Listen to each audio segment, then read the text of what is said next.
L'économie circulaire, véritable levier de la transition économique, écologique et sociale. Et pour développer ce sujet, nous recevons sur le plateau aujourd'hui Monsieur Xavier Lemoine, vice-président délégué à l'économie circulaire, collaborative, sociale et solidaire, et également maire de Montfermeil. Monsieur le vice-président, bonjour. Bonjour. Nous recevons également Isabelle Rivière, directrice déléguée au projet stratégique de la Société du Grand Paris. Isabelle, bonjour. Bonjour madame. Et Hervé Charru, DGA en charge de la recherche et du développement au CSTB, c'est le Centre scientifique et technique du bâtiment. Hervé, bonjour. Bonjour. Merci à tous les trois d'être avec nous. Alors, monsieur le vice-président, je vais tout de suite vous poser une question de définition. Pouvez-vous nous définir l'économie circulaire ? Alors, je vais la définir par opposition à ce que nous avons connu ces 50 dernières années. J'extrais, je consomme, je jette. Sauf que les ressources de la planète sont quand même finies. Et là, il s'agit d'aller chercher juste la matière première et l'énergie dont on a besoin, de faire en sorte que ce que l'on construit soit le plus durable possible dans le temps, utilisé par le maximum de personnes. Et dès lors qu'on est arrivé au bout de ce cycle, qu'on puisse récupérer les composants et leur redonner une vie, soit identique, soit en recyclage. Et c'est en cela que l'on constitue une boucle, et c'est en cela qu'on appelle économie circulaire.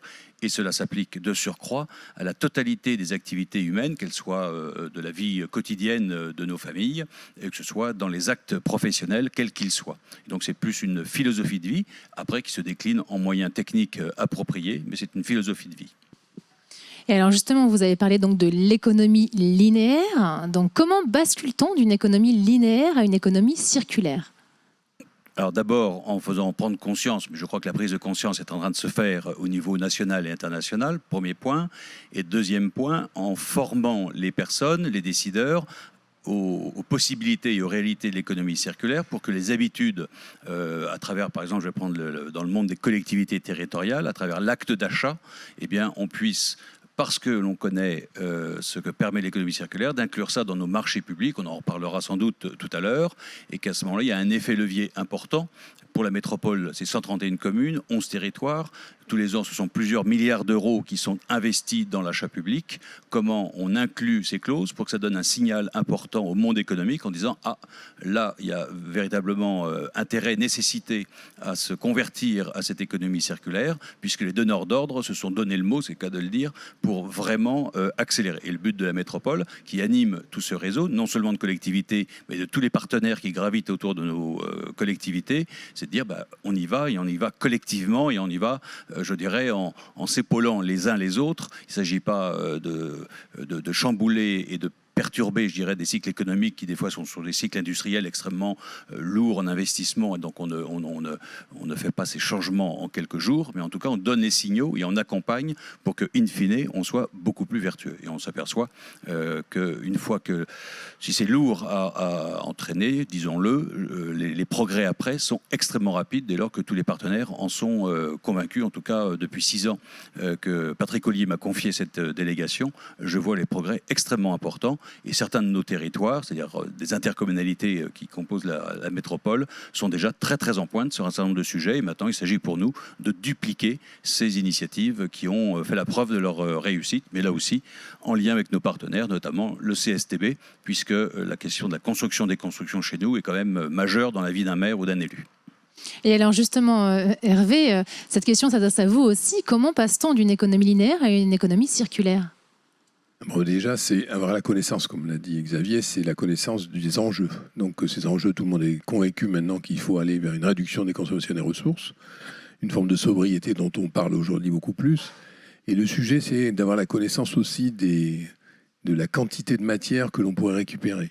L'économie circulaire, elle a existé au Moyen-Âge. À la déconstruction des châteaux forts, les maisons des fermiers autour ont été construites par justement le démantèlement de ces matériaux. Évidemment, il y a des matériaux inertes qui s'approprient totalement ce passage-là, et des matériaux style polymères ou autres qui, eux, ne sont pas en capacité d'être recyclés aussi facilement. Réemployés certainement difficilement, recyclés très certainement facilement. Donc le passage à cette boucle-là se fait principalement sur la logique de l'énergie au départ et du carbone, parce que l'énergie grise qui a été stockée dans ces matériaux pour la réalisation, eh bien aujourd'hui, on serait en capacité de l'économiser si nous étions avec la nécessité de réemployer d'une part certains composants et recycler la majeure partie de ces matériaux. Donc ce que l'on sait, c'est qu'à peu près il y a 46 millions de tonnes de déchets sur le secteur du bâtiment. C'est à peu près un cinquième des déchets de la construction au sens général avec le BTP. Et sur ces matériaux-là, on a très peu de réemploi. On est alors inférieur à 0,5%. On n'a même pas une vingtaine de pourcents recyclés au sens propre de la construction. Une grande partie étant remise dans le secteur routier ou autre. Alors on peut appeler ça du recyclage, mais ce n'est pas du recyclage au sens où on l'entend dans l'économie circulaire. C'est-à-dire qu'il faut réutiliser les matériaux, notamment pour abaisser les coûts d'énergie. Le point de fusion d'un verre qui a été déjà fondu à partir de sable est beaucoup plus bas quand vous utilisez du verre cassé que vous allez réintégrer dans les fours. Donc ces économies d'énergie et cette baisse carbone, ce sont des sujets que l'on traite avec les différents acteurs de la construction. Et le bilan que l'on est amené à construire après, c'est d'expliciter les enjeux à travers ces différentes filières, de construire justement, par rapport au gisement, l'identification, pour que tout le monde soit conscient et une communauté de communes a nécessité de savoir quel est son gisement. À partir de là, après, il va avoir identifié les différents composants. On peut, à l'aide des données du numérique, identifier ceux qui sont les plus pertinents pour leur réemploi. Et après, avoir, dans le processus de construction, une partie de réemploi et une partie de recyclage, et commencer à activer la boucle. Mais c'est un chemin qui démarre. Je suis assez conscient que beaucoup d'acteurs s'y sont lancés, mais on est au tout début. Je dis 0,1%, 0,5% qui sont dans le réemploi, et moins de 20% dans le recyclage. Isabelle Rivière, vous êtes donc directrice déléguée au projet stratégique de la Société du Grand Paris. Donc je rappelle que c'est un établissement public qui est un maître d'ouvrage métropolitain majeur. Pouvez-vous nous expliquer en quoi votre projet, le Grand Paris Express, est au cœur de ce changement de pratique ? Vous l'avez dit, en fait, nous sommes un maître d'ouvrage du plus grand projet d'Europe. Donc, en ça, nous avons un rôle à jouer, une responsabilité énorme et puis une stratégie, en fait, résolument ambitieuse qu'on a mis en place dès la conception, en fait, du réseau, en fait, de transport public. C'est-à-dire qu'on a vraiment réfléchi avant de démarrer à la façon dont nous allions traiter toute cette chaîne, sachant qu'en fait, on allait évidemment passer par une phase de construction où là, on allait émettre pas mal d'effets, de gaz à effet de serre.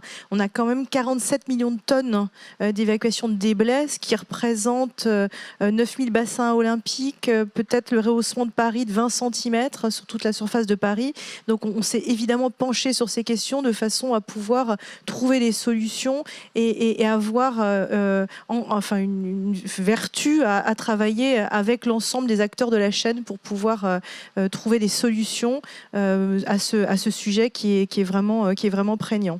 Au-delà des critères classiques, parce qu'en fait, on peut se dire qu'un maître d'ouvrage, il doit évidemment travailler sur la qualité, sur le coût et justement sur les délais, mais on s'est vraiment dit qu'au-delà de ces 3 critères de performance, il y avait vraiment une performance environnementale à avoir pour pouvoir traiter en fait notre plus grand projet d'Europe. Pardon, excusez-moi. Et alors justement, Monsieur le Vice-président, la nouvelle loi anti-gaspillage, c'est une transition qui est parfaite, Isabelle, et je vous en remercie, pour une économie circulaire dite loi AGEC, a été promulguée le 10 février 2020 et entend accélérer le changement. Quelles sont les implications pour la métropole et les communes métropolitaines ? D'abord, cette loi nous fait obligation à nous, collectivités locales, sur 15 domaines d'achat, d'inclure des clauses de réemploi d'un certain nombre de matériaux. Et donc, comme je vous le disais tout à l'heure, par l'acte d'achat, l'orienter, le codifier est un effet levier extrêmement important et à défaut de s'y intéresser naturellement, on est obligé de s'y intéresser parce qu'à un moment donné, ces clauses deviennent obligatoires dans les marchés publics.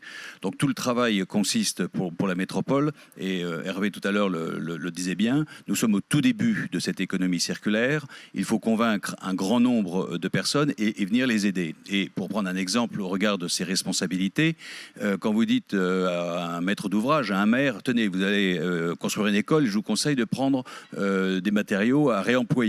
Ah oui, alors en termes de qualité, est-ce que c'est bien en solidité, en longévité? Et est-ce que tous les avis techniques que le CSTB par ailleurs délivre sont bien là? Est-ce que en termes d'assurance, je serai bordé, etc. Bon, donc il y a un travail de fond extrêmement, je dirais, méticuleux, systématique, voire fastidieux, disons-le. Et donc il faut qu'on soit à l'avant-garde de cela pour apporter toutes les assurances aux aux donneurs d'ordre, je parle des collectivités, mais l'entreprise est également concernée, pour qu'on soit rassuré de bout en bout de la chaîne des décisions qu'on est amené à prendre, et pour passer le pas. Et après, ça devient exemplaire, après, on en est fier, après, l'autre chantier, là où on a galéré, transpiré et eu peur ou hésité, eh bien, les choses sont beaucoup plus faciles, et après, il y a l'effet mimétisme. Et effectivement, je pense que nous sommes au début, mais je sens un réel engouement et une réelle conviction de l'ensemble des donneurs d'ordre. En tout cas, la métropole a pour but, dans son écosystème, de pouvoir vraiment rapidement nous faire changer de comportement sur ces sujets-là. Et donc la loi nous y aide, et je pense qu'elle sera rapidement complétée par d'autres dispositions au fur et à mesure que l'on capitalise en termes d'expérience. Et alors plus précisément, dans la métropole et dans la Société du Grand Paris, comment l'économie circulaire est-elle mise en place ? Alors, pendant 6 ans, nous avons tenté, nous avons convaincu, nous avons formé, nous avons visité pour que vraiment les élus voient ce que c'est que le réemploi, ce que c'est que la déconstruction, ce que c'est que séparer les éléments alors par des procédés mécaniques, chimiques et autres pour pouvoir ensuite, vraiment tout cela. Alors aujourd'hui, d'abord, cette charte, c'est l'aboutissement de 6 ans de pratique, de 6 ans d'expérimentation, et pour un certain nombre de territoires et de villes très en pointe, d'appropriation de leur expérience pour pouvoir la diffuser. Soyons d'abord exemplaires pour ce qui nous concerne sur tous les chantiers et sur tous les actes que commet la métropole. Là, je prends mes antisèches. L'exemplarité, c'est une chose. La deuxième chose, c'est le soutien à la transition circulaire et solidaire des communes et territoires à travers notamment des moyens financiers, le fonds d'investissement de la métropole, le fonds structurant, Inventons la métropole, le fonds d'innovation numérique, sont des fonds dans lesquels nous mettons des clauses d'économie circulaire pour que là aussi les élus qui souhaitent avoir des subventions soient également guidés ou incités à véritablement s'approprier ces clauses d'économie circulaire.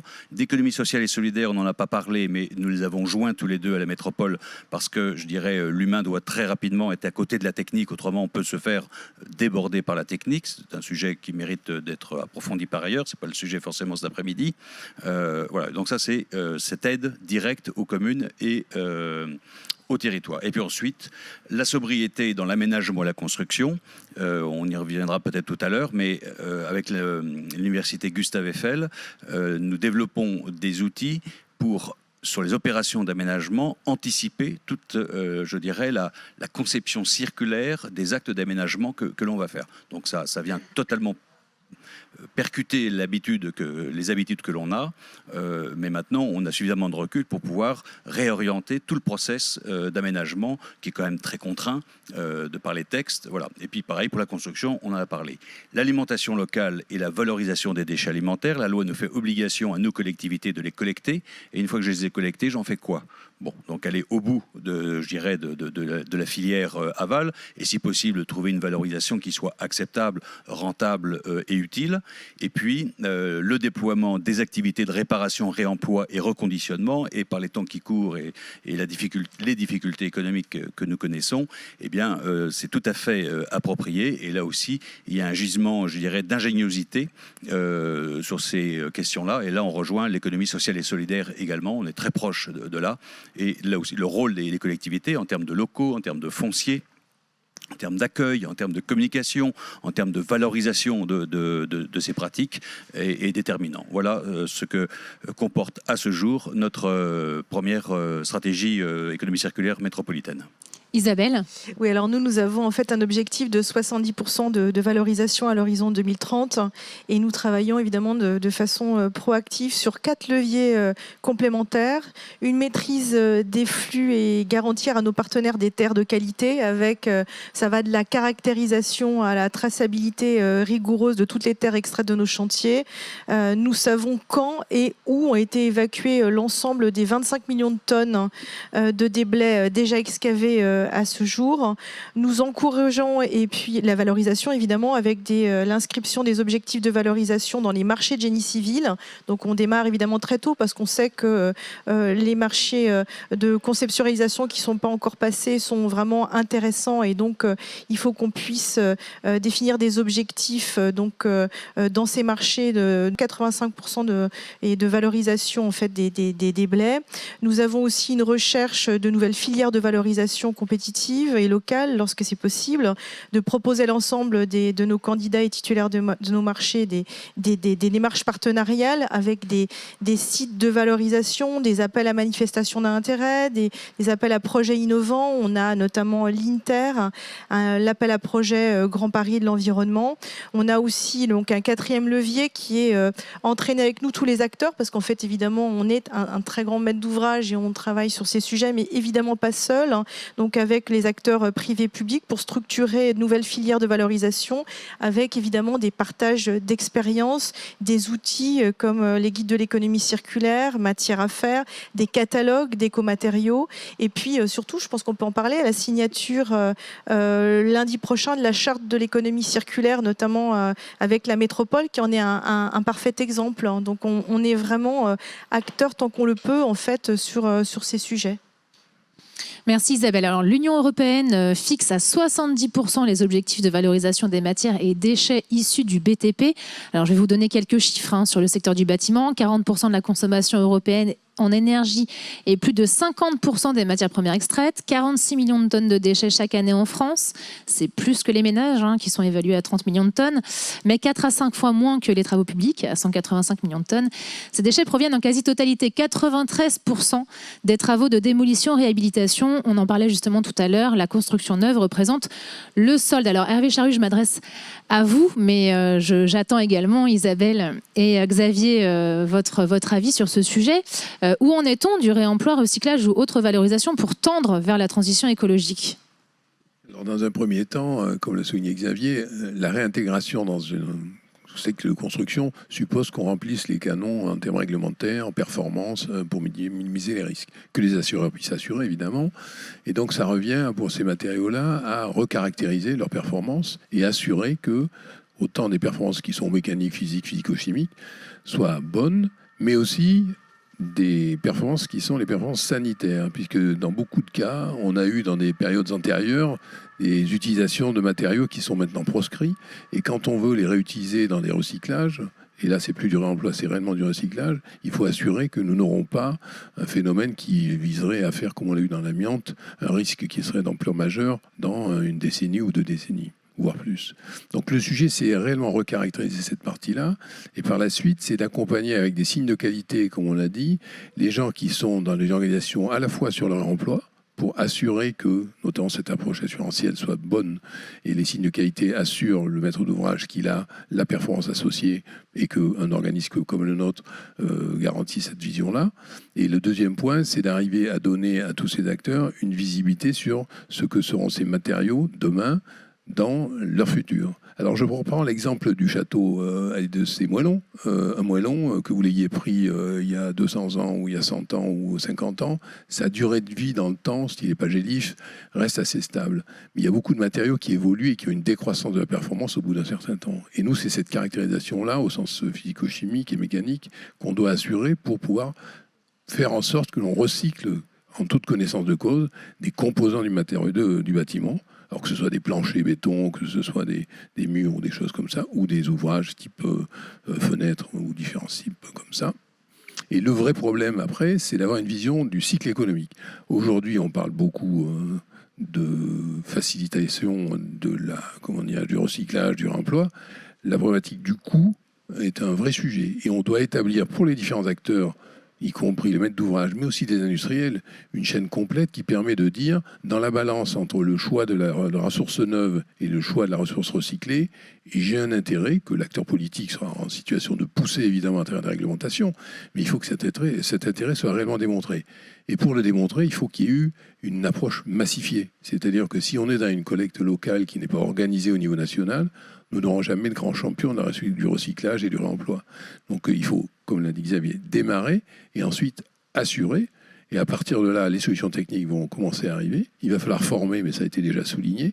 Et ensuite, après, aller vers les mesures de la performance de ces composants en situation pour revérifier que la situation réelle correspond à ce que nous avions fait en laboratoire et en modélisation.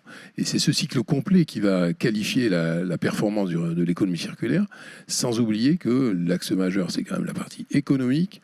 On parlait de différentes tonnes, et si je prends les produits recyclés, alors vous créez un ETP pour 10 000 tonnes de produits incinérés, vous créez à peu près une trentaine de TP de jobs pour du réemploi, et si vous êtes sur du recyclage, et si vous êtes du réemploi, vous êtes beaucoup plus, peut-être une centaine, voire plus. Le problème, c'est que ce sont des métiers à faible valeur ajoutée, mais ce sont des métiers qui existeront quand même dans le futur. Et entre ces extrêmes-là, il y aura la nécessité de voir croître une approche beaucoup plus industrielle qui va devoir récupérer ces différents composants, voire ces différents matériaux, comme ça s'est fait dans l'automobile sur certains sujets, pour avoir une réponse qui ne soit pas de niveau que national, mais de niveau international. Parce que les grands acteurs des matériaux, ils sont déjà internationaux. Et leur sourcing, ils doivent s'assurer d'une continuité de la performance des matériaux qu'ils vont réutiliser. Et ça, une seule solution industrielle pourra le proposer. Donc on travaille sur ces sujets, on sait qu'on est au début, on sait que c'est une dynamique qui est en train de s'enclencher rapidement. Et là, l'histoire russe, l'histoire du changement climatique, de l'impact sur les ressources nous pousse.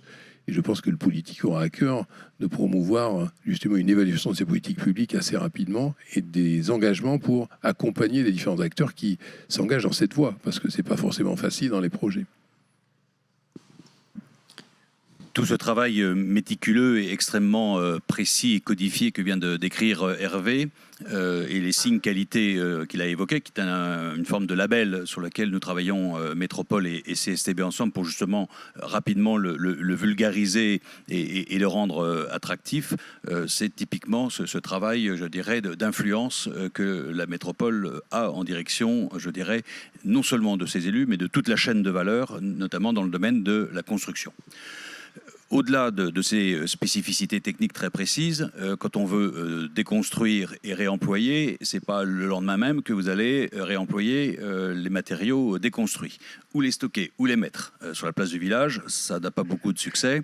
Et donc, c'est le rôle de la métropole de pouvoir s'assurer que l'on trouve suffisamment de terrain, définitivement ou, je dirais, de manière raccourci ponctuel, merci, pour pouvoir assurer cela et faciliter cela. Il y a des exemples à Plaine Commune, à Est-Ensemble, qui sont deux territoires de la Seine-Saint-Denis notamment, qui sont exemplaires et qui, je dirais, à leur échelle, ont parfaitement réussi à traiter cette question. Il s'agit pour nous maintenant de le traiter à échelle métropolitaine, mais en étant conscient effectivement qu'après c'est une dimension nationale, mais déjà d'autres métropoles ou d'autres grandes villes comme Bordeaux notamment, où j'étais visité un certain nombre de choses. Bon voilà, donc au niveau national, les choses émergent. Par ailleurs, on en est sur une expérimentation à pouvoir avoir des barges flottantes, donc sur la Seine et la Marne, qui irriguent bien notre territoire métropolitain pour placer au plus près des gros chantiers une plateforme de retraitement, voire de concassage. C'est une expérimentation qui est en cours. Et puis là aussi, c'est bien d'avoir un stock de matériaux déconstruits, mais encore faut-il le faire savoir. Et donc là, on travaille avec la ville de Paris, toujours Est-Ensemble et Plaine Commune, sur un outil numérique de mise en relation, je dirais, du dépositaire de ces matériaux et des futurs utilisateurs. Voilà. Alors justement, je rajouterais le deuxième volet, parce que c'est le numérique qui rajoute la clause, c'est qu'on peut même parler du traitement du passé. Si on envisage l'avenir, alors après avoir réutilisé, il faut d'abord, quand on fait de la construction aujourd'hui, il faut se poser la question de ce qu'elle sera dans 20 ans, 30 ans, 40 ans. Donc les maquettes numériques, le Building Information Model qui permet de qualifier les différents composants, de les identifier, d'avoir une forme de traçabilité dans le futur. Et donc ça permet aussi d'ores et déjà de servir à la maquette de déconstruction, donc pour avoir une vision du potentiel et du gisement pour chacun des composants, mais aussi se projeter dans le futur en se disant, nous aurons à suivre avec une forme de carnet numérique du bâtiment. On connaîtra typiquement quel type de matériaux, quel type de composants nous pourrons recycler mieux et plus facilement dans le futur. Donc le numérique dans ce domaine-là, avec les données qui sont associées, est un axe majeur de développement du secteur, mais ça, tout le monde en est convaincu, je pense.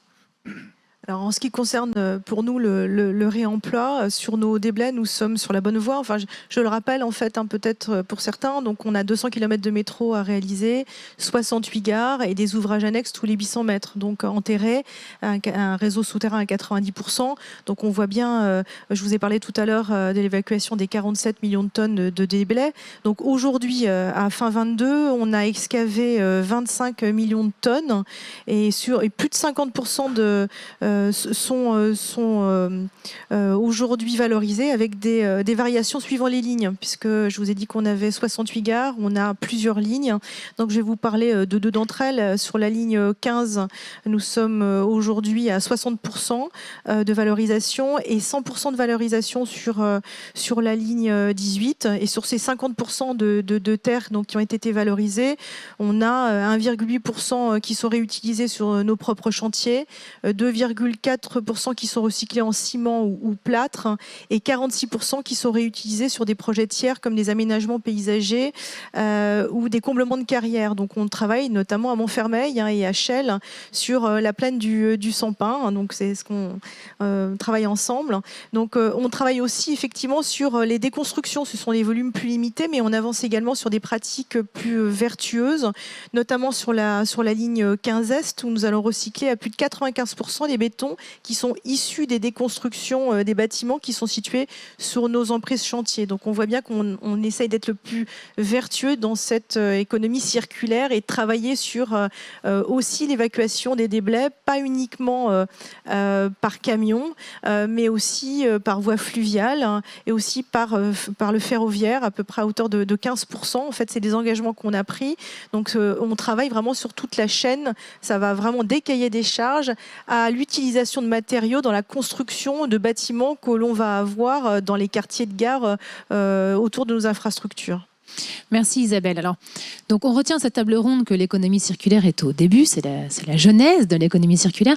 En conclusion, comment pouvons-nous aujourd'hui penser toucher l'ensemble des acteurs très rapidement pour faire évoluer vite cette économie circulaire? Écoutez, je l'ai dit tout à l'heure, c'est une philosophie de vie. Donc il ne faut pas être prisonnier de la technique parce qu'elle peut très rapidement être envahissante et voire stérilisante ou inquiétante. Enfin, en tout cas, des fois, le CSTB, c'est passionnant, mais voilà, c'est pas toujours glamour. Bon, donc il faut essayer de rendre les choses agréables. Deuxièmement, ça doit être assorti d'une vision politique et d'une volonté programmatique. Ça ne se fera pas tout seul. Les acteurs sont là, faut les aider. Ça s'applique à toutes les activités humaines. Et donc, même, je dirais, un père de famille, une mère de famille, les enfants peuvent se dire, mais en quoi je peux faire rentrer dans mes comportements de l'économie circulaire et progressivement s'y habituer.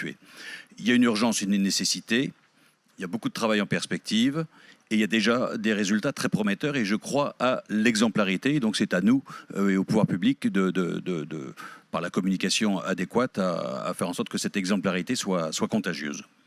Je pense qu'un projet comme le nôtre, qui a une surface très importante et qui se construit, c'est le cas de le dire, dans la durée, nous, on joue vraiment beaucoup sur l'innovation et l'effet d'entraînement qu'on va avoir sur les filières avec des développements justement de filières industrielles ou de filières d'économie circulaire, parce qu'en fait, on le permet et on est vraiment un territoire d'expérimentation. Donc ça, c'est vraiment important. Je pense qu'on en bénéficiera tous et on travaille ensemble justement avec tous les acteurs de la chaîne, comme je le disais, dès pour nous les cahiers des charges avec des demandes très précises et ensuite avec la création, en fait, on a plusieurs projets avec ces appels à projets de nouveaux matériaux qu'on va utiliser, d'acier bas carbone, de béton fibré. Donc en fait, on voit bien qu'effectivement, ça ne va pas se faire du jour au lendemain. On a besoin de tous les acteurs de la chaîne, on travaille ensemble.